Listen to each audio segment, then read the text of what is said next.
तर पुण्यातील पूजा खेडकर प्रकरणात रोज नवनवे खुलासे येत आहेत। पूजा खेडकरचं प्रकरण म्हणजे सरकारी कर्मचारी आणि त्यांच्या कुटुंबियांकडून कायदे कसे मोडले जातात याचं उत्तम उदाहरण आहे।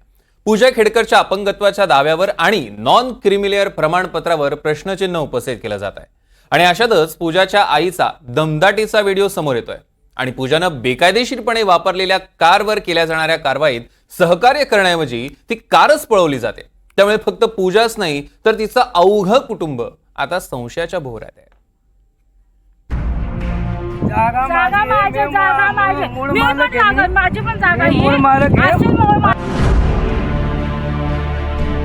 कागद 7-12 माझ्यावर आहे, 7-12 माझ्या नावावर कोर्टाचं होईल, मग कोर्टाचं मला आणून दाखवायचं कोर्टाचा, मला अगोदर कोर्टाचा आणून दाखवायचा।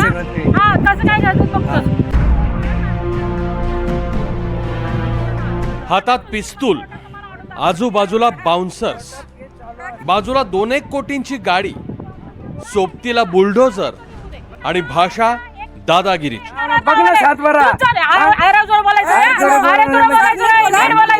या बाईंना तुम्ही ओळखलं असेलच।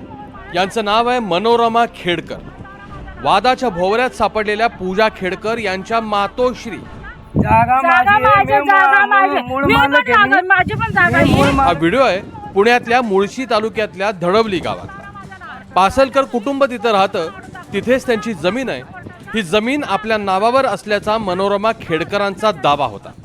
प्रकरण कोर्टात पोहोचलं, पण त्याचा निकाल यायच्या आधीच खेडकर बाई बंदूक घेऊन बांधावर पोहोचल्या।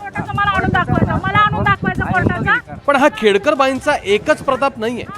यांची लेक पूजा खेडकर यांनी प्रशिक्षणार्थी अधिकारी असताना आपल्या खाजगी ऑडी गाडीवर लाल दिवा लावला। ती गाडी यांच्या पुण्यातल्या बंगल्याच्या दारात उभी होती। काल बंगल्याबाहेर पोलिसांचं पथक चौकशीला पोहोचलं, तर बंगल्याच्या आत उभ्या असलेल्या बाईंनी तासभर गेटच उघडलं नाही।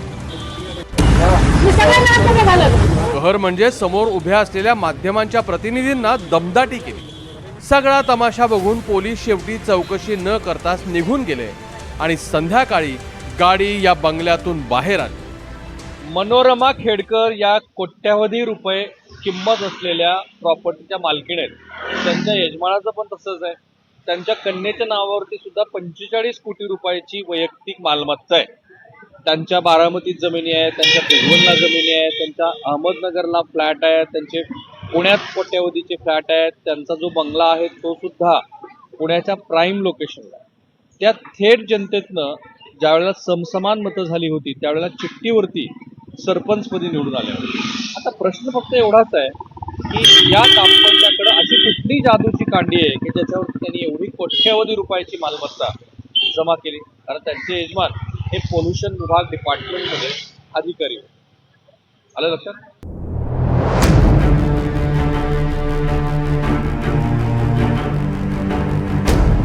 पूजा खेडकर यांच्या वडिलांचे प्रतापही काही कमी नाही आहेत।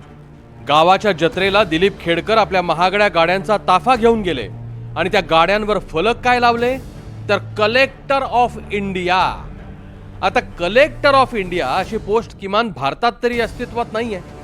मग या माजी प्रशासकीय अधिकारी असलेल्या खेडकरांनी ती आपणच पैदा केली की जत्रेतून विकत घेतली हे त्यांनीच सांगायला हवं। तिच्या मालकीबद्दल आणि सगळ्यांबद्दल संशय वाढला होता। शेवटी पोलिसांनी खुलासा केला की ही गाडी या थर्मोव्हेरॅटिक कंपनीच्या नावाची आहे। त्याची चौकशी केला असता असं दिसून येते की या कंपनीचे माजी डायरेक्टर पूजाच्या आईबरोबर डिलिजन्स इन्फ्रा प्रोजेक्ट्समध्ये डायरेक्टर होते आणि तिथे पूजासुद्धा डायरेक्टर होती। याचाच अर्थ असा आहे की ही गाडी थेट यांच्याशी संबंधितच आहे। त्याच्यामुळे या सर्वांवर कारवाई केली पाहिजे। सरकारी खुर्चीवर बसलं की भ्रष्टाचार करायचा, भ्रष्टाचारातून आलेल्या पैशातून प्रचंड मालमत्ता जमा करायची, मग या मालमत्तेला लपून ठेवायला जमतील तेवढे कायदे मोडायचे, सत्तेची नशा सगळ्या कुटुंबाच्या नीट डोक्यात भरायची आणि मग पुढच्या पिढीला हे सगळं नीट उपभोगता यावं यासाठी सगळी तरतूद करायची आणि या सगळ्यासाठी राजकीय आश्रय मिळवायचा। देशातल्या कितीतरी सरकारी अधिकाऱ्यांचं हेच वास्तव आहे। खेडकर कुटुंबाचं तेच काळं वास्तव समोर आलंय। या केवळ 2च व्हिडिओमध्ये त्यांनी किमान 4 कायदे मोडले। प्रश्न असा आहे की या कुटुंबापर्यंत कायद्याचे हात पोहोचणार का आणि त्यांचे राजकीय आश्रयदाते इथंही आपली सत्ता चालवणार का? राहुल कुलकर्णी, NDTV मराठी, पुणे. आता नाव आहे का एक तुझे एका नावावर आहे. तू चल,